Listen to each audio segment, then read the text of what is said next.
Olá, espero que vocês estejam bem, guardados e protegidos pela graça e misericórdia, o amor do nosso Deus. Queremos dar prosseguimento nas nossas aulas da EBD. Nós que estamos falando sobre o livro de Filipenses, né? Filipenses, hoje a gente vai trabalhar o capítulo 3, né? Onde Paulo também vai ressaltar muito a questão da alegria, né? Em servir a Deus, a alegria pela vida em Cristo, né? E o tema da nossa lição tem tudo a ver com isso, né? A alegria de ser conquistado por Cristo. Gostaria de orar nesse momento para que o Senhor esclareça ao nosso coração aquilo que a palavra dele há de nos revelar e também pedindo ao Senhor que nos ajude, né, nas nossas limitações, nas nossas dificuldades, lembrando que o nosso Deus está aqui comigo, está aí com você, independente de onde você está. Ele é atemporal e ele também é onipresente, então nós oraremos, eu orarei daqui, agora onde eu estou, você vai orar daí onde você está e nós vamos estar orando juntos, porque em Deus isso é plenamente possível, né? Então oremos. Pai Santo e querido, ajuda-nos, Senhor Deus, mais uma vez a compreendermos a Tua palavra e uma vez compreendendo, Senhor, que possamos colocar em prática para a glória do Teu nome, ó Pai querido, e para a propagação, o crescimento do Teu reino aqui na terra. Pai, em nome de Jesus, nos ajude, ó Pai, nesse momento. Amém. Amém. Como eu disse, o nosso tema hoje, alegria em ser conquistado por Cristo. Aliás, cabe até aqui já uma ressalva, né? É Cristo quem nos conquistou, né? Às vezes a gente fala, quando vai fazer o apelo, né? Quando a gente vai chamar alguém a aceitar a fé em Cristo, a gente pergunta se a pessoa quer aceitar Cristo, né? Na verdade, o que nós fazemos ali é um reconhecimento de que Cristo nos aceitou por meio do seu sacrifício na cruz, ele nos tornou aceitável e ele nos aceitou, né, como co-irmãos, né, co-herdeiros do céu, como filhos de Deus, e é ele que na verdade nos conquistou, né? E para analisar esse tema, nós vamos, né, tá aqui citando alguns versículos do próprio capítulo 3, né, que o capítulo inteiro, né, é o texto básico de 1 a 21, mas por conta do tempo nós não vamos ler todo o versículo, todos os versículos, né, todo o capítulo. E a gente tem também aqui o versículo chave, que é 1 Timóteo 4,12. Torna-te padrão dos fiéis na palavra, no procedimento, no amor, na fé e na pureza, né? Então, uma exortação do apóstolo Paulo ao jovem pastor Timóteo, na sua caminhada, que ele buscasse, né, ser padrão, ser exemplo, ser modelo entre os fiéis, né? E esse desafio também a palavra de Deus hoje traz para mim e para você, né? A gente procurar ser modelo entre os fiéis, a gente procurar ser padrão, a gente ser conhecido pelo nosso amor, pela nossa pureza, pela forma que nós vivemos e que isso nos identifica com Cristo, né? O Cristo que nós pregamos, falamos, é o Cristo também que nós vivemos, né? E o texto devocional são 4 versículos e que inclui também esse que nós acabamos de ler, que é 1 Timóteo 4, de 11 a 16, e eu vou ler. E você, assim que possível, acompanhe na Bíblia também, vê se está tudo correto com o que a gente está falando, porque afinal nossa escola é bíblica, né? Nós estamos estudando assuntos, mas assuntos bíblicos, né? À luz da Bíblia. Então, é sempre importante que cada um confira, veja na Bíblia e se é isso mesmo. Então, 2 Timóteo, perdão, abri 1 Timóteo 4, de 11 a 16, diz assim: manda essas coisas e ensina-as. Ninguém despreza a tua mocidade, ou ninguém te despreza porque você é jovem, mas seja exemplo dos fiéis na palavra, no trato, no amor, no espírito, na fé e na pureza, né? É o versículo que a gente acabou de ler. Persiste em ler, em exortar, em ensinar até que eu vá. Não desprezes o dom que há em ti, o qual foi dado por profecia, com a imposição das mãos dos presbíteros. Medita essas coisas e ocupa-te nelas, para que o teu progresso seja manifesto a todos. Tem cuidado de ti mesmo e da doutrina, persevera nessas coisas, porque fazendo isso te salvarás tanto a ti mesmo como aos que te ouvem, né? Então, a questão de a gente dar um bom testemunho, de viver a Cristo, ela não é opcional para o cristão, né? O cristão precisa dar um bom testemunho, porque disso depende não só a vida do cristão, mas daqueles que estão perto, tanto cristãos quanto aqueles que podem vir a aceitar a fé em Cristo, né? Querem saber de Cristo ou podem vir querer saber de Cristo através da nossa vida. Então, é muito importante que o cristão esteja atento no que tipo de testemunho ele tem dado, né? Ao estudar essa lição, você conhecerá as marcas de um cristão autêntico, né? Então, o alvo dessa lição é que a gente conheça as marcas de um cristão autêntico. E também a gente vai pensar, vai refletir no modelo de vida cristã, né? Isso, é claro, o exemplo máximo que é Cristo, né? E também a figura, a vida, o exemplo do nosso irmão Paulo, né? Servo de Deus que viveu aqui de uma forma que aqui a gente pode ver essa carta, ele está falando de alegria. Que lugar que ele está falando de alegria? Ele está na cadeia, né? Ele está na prisão, ele está aí, talvez ele já sabia que eram os últimos dias de vida dele, e ele ainda assim está falando de alegria, que os irmãos devem se alegrar, e a gente vai analisar isso aqui, né? Por que ele está falando isso? Nesse estudo também a gente precisa perceber que não são méritos, não são obras, não são conquistas espirituais ou muito menos materiais, né, que nos fazem possuir a Cristo. Porque como o próprio tema diz, é Cristo quem nos possui, né? Cristo quem nos tem. E quando nós reconhecemos que isso, né, que Cristo já nos tem, já nos conquistou ali pelo que ele fez na cruz, nós passamos assim também a ter a Cristo em nós, né? E também a gente reconhecer a importância de se investir na vida espiritual, no aperfeiçoamento espiritual. Também nessa lição a gente vai pensar que a necessidade que temos de buscar mais as coisas espirituais, né? E dispor o coração aí para buscar a perfeição em Cristo, né? Isso deve ser uma atitude da gente, não é algo que acontece automaticamente.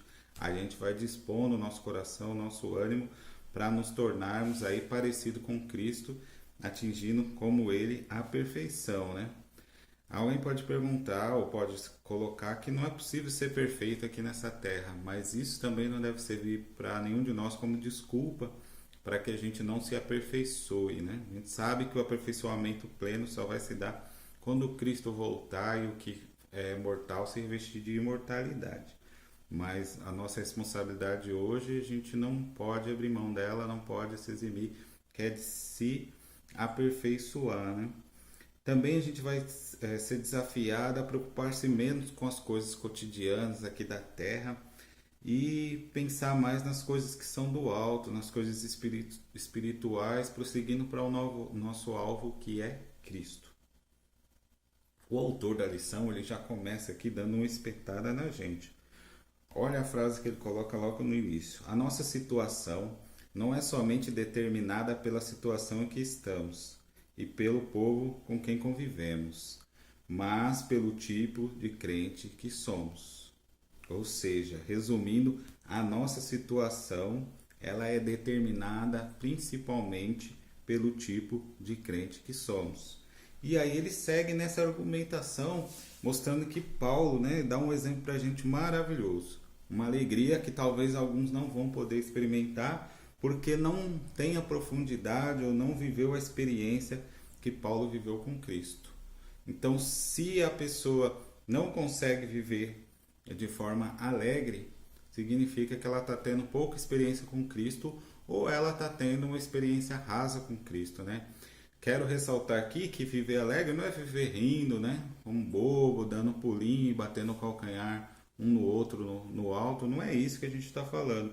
A gente fala de alegria, daquela aspiração que a gente tem, quando Paulo, por exemplo, diz que a nossa breve e momentânea tribulação aqui não se pode comparar em nada, nem se pode, né, medir com a glória que está por vir, que está por ser revelada.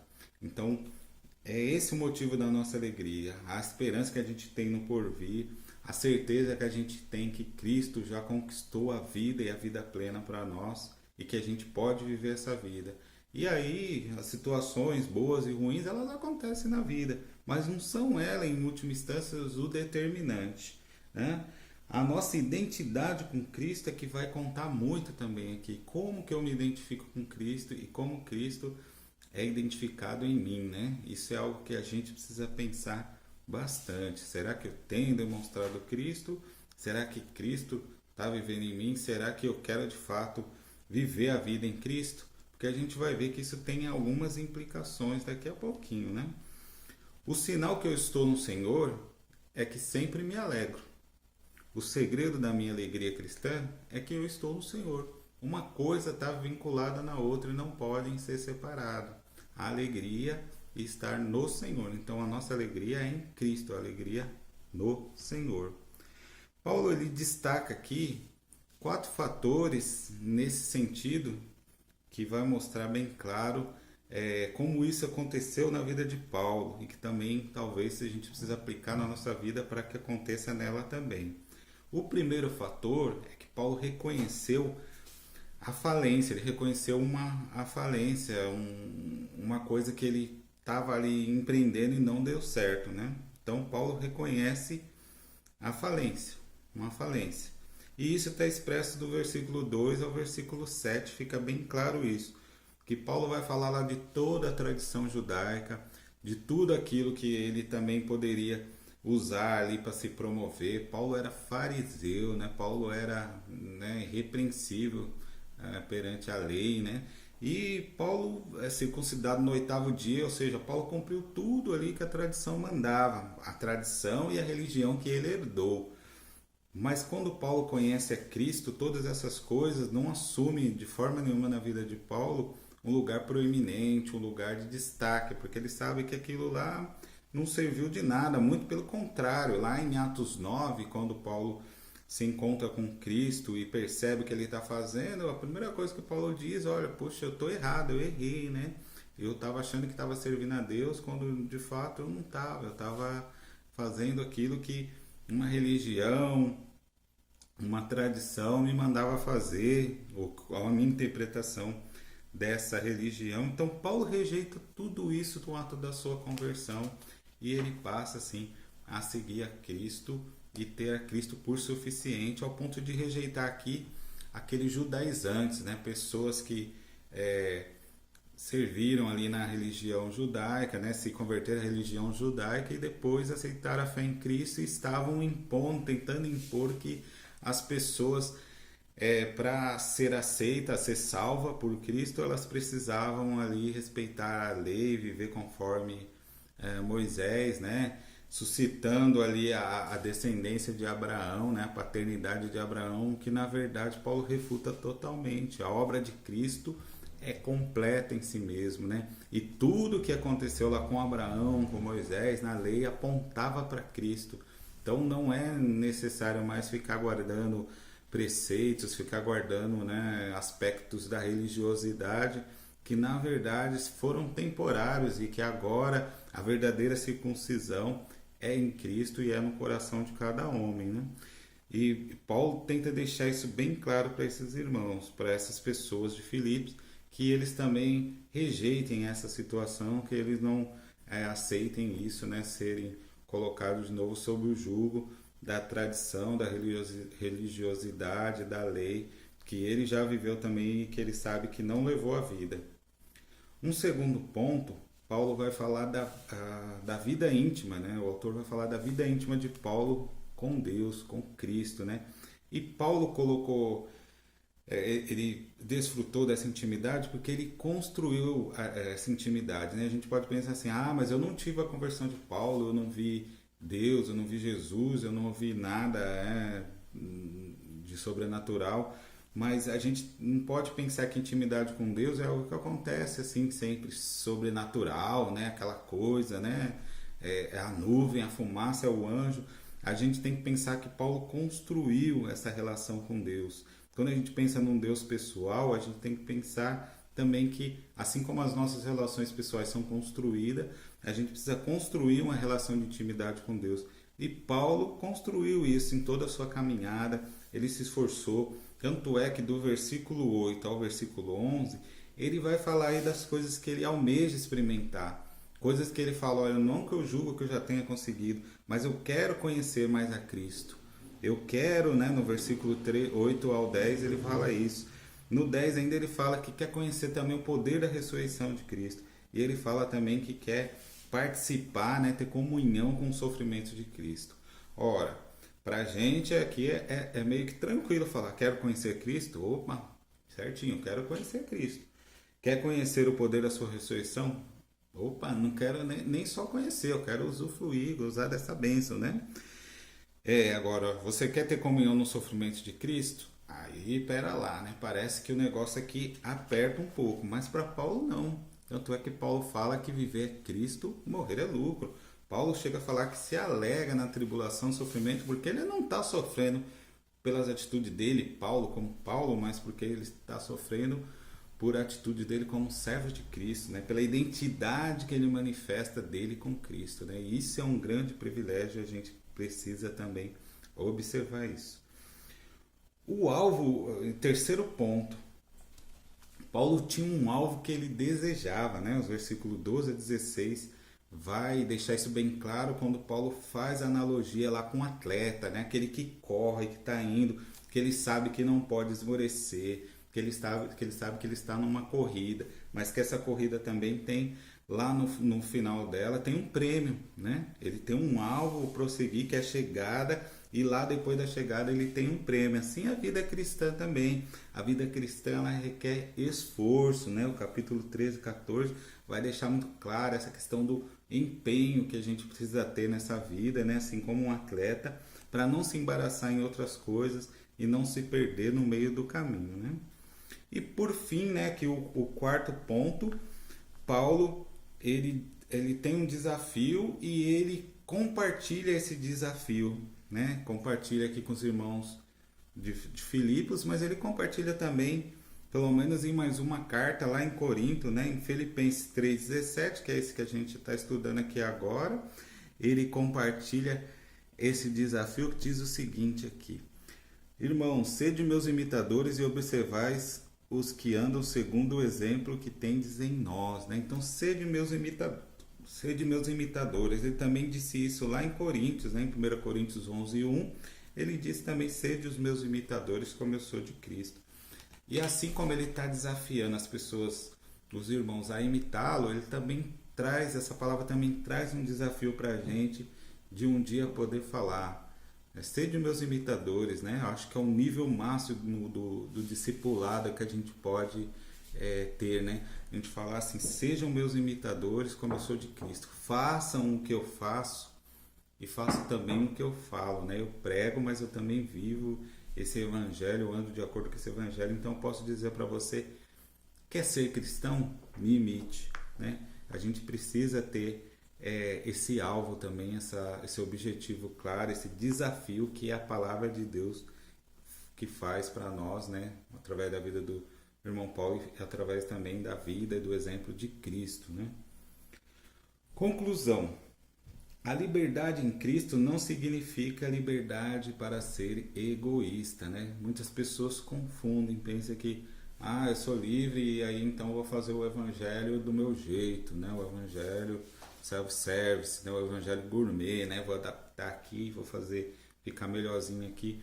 Não é isso, né? A gente não foi livre para o nosso próprio deleite, mas a gente foi livre para servir. E embora isso pareça uma contradição, mas à medida que nós servimos a exemplo de Cristo, nós temos a oportunidade de se tornar pessoas melhores,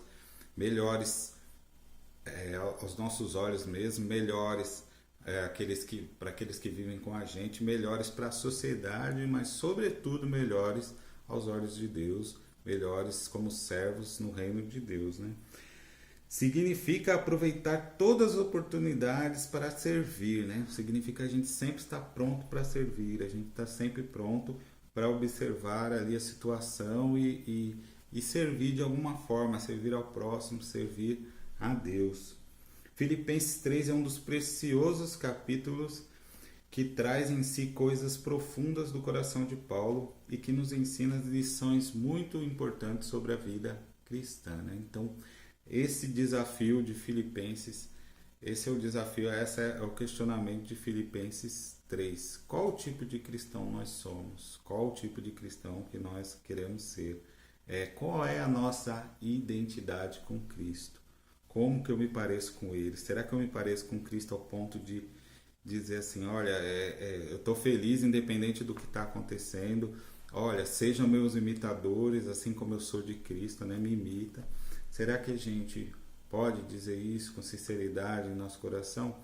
Se não, a outra pergunta, e essa aí a gente tem que pensar mais profundamente e buscar responder sim, se a gente está buscando isso, né? Se é esse o alvo, se é esse o esforço, o empenho que a gente tem tido na vida cristã. Que Deus nos abençoe, nos guarde, nos ajude a colocar essa palavra tão preciosa, né? A palavra de Deus, palavra desafiadora, palavra que nos ensina a andar de acordo com a vontade de Deus, essa palavra que a gente possa colocar ela em prática. Fiquem na paz.